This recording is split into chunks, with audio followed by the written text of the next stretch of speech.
Yo, aujourd'hui je vous le dis direct, je vais insulter insulter des des mères. mères. Clairement, vous l'avez vu au titre, je vais parler des Gilets jaunes. Donc le mouvement Gilets jaunes, qu'est-ce que c'est? Donc c'est un mouvement qui a eu lieu suite à l'annonce de Macron comme quoi le prix du carburant des diesels serait augmenté d'ici janvier. La cause étant soi-disant car les diesels, ça pollue. Alors certes, les diesels ça pollue, c'est un fait. Mais croyez-vous vraiment que Macron est un grand écolo défenseur de la planète? Non, loin de là, croyez-moi. Car s'il voulait vraiment faire un geste pour la planète, il y a des priorités bien plus importantes qu'enlever le diesel, comme tout bêtement passer à autre chose que les centrales nucléaires. Alors je sais que c'est très difficile et que même si on le voulait, ça ne se ferait pas du jour au lendemain, car il y a beaucoup trop de centrales nucléaires, mais petit à petit on peut y arriver, j'y crois. Et puis de toute façon on sera bien obligé quand on aura bêtement gaspillé toute notre énergie fossile. C'est-à-dire dans très peu de temps, parce qu'il faut pas se voler la face, d'ici moins de 50 ans, si les choses restent comme elles le sont, il n'y aura plus de pétrole. Mais la pollution et les cancers, eux, seront toujours là. Mais bon, Macron a donc opté pour encore et toujours faire payer le peuple, plutôt que régler ses problèmes internes. Sauf que ces derniers temps, les taxes n'ont fait qu'augmenter, si bien que certains qui avaient déjà du mal à boucler leur fin de mois se retrouvent encore plus dans la merde. Et tout le monde n'a pas les moyens de changer de voiture.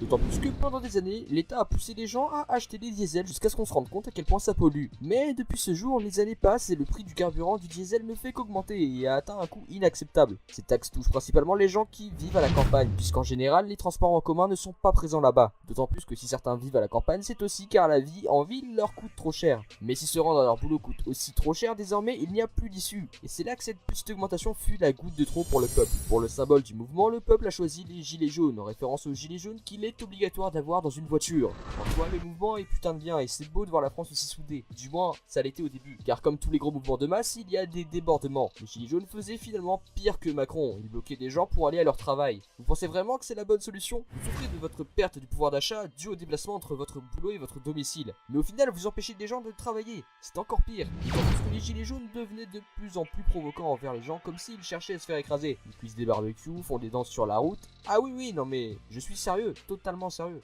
Au final, c'était plus une guerre pour le peuple contre le peuple que contre Macron. De jour en jour, les gilets jaunes deviennent plus agressifs. Ils détruisent les voitures des honnêtes citoyens qui essayent de mener leurs activités de travail à bien.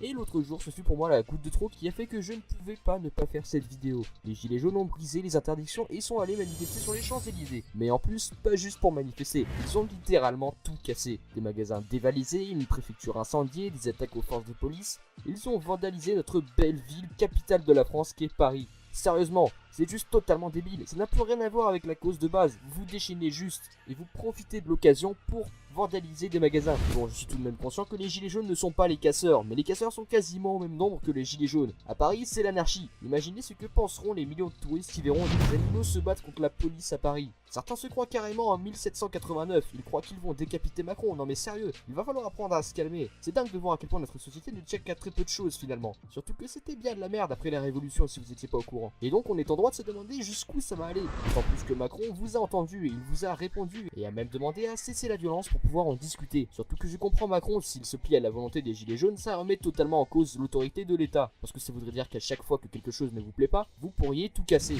Et là, ça ne peut pas différencier les gilets jaunes des casseurs, mais on est forcé d'admettre que tout ça est dû aux gilets jaunes. Perso, je suis pour la cause. Mais c'est parti beaucoup trop loin. Et je pense qu'il faut savoir s'arrêter au bon moment. Ou alors trouver des solutions plus pacifiques. Parce que là, c'est limite bientôt une guerre civile. Voilà, c'est tout ce que j'avais à dire globalement. Ciao. Sois le feu.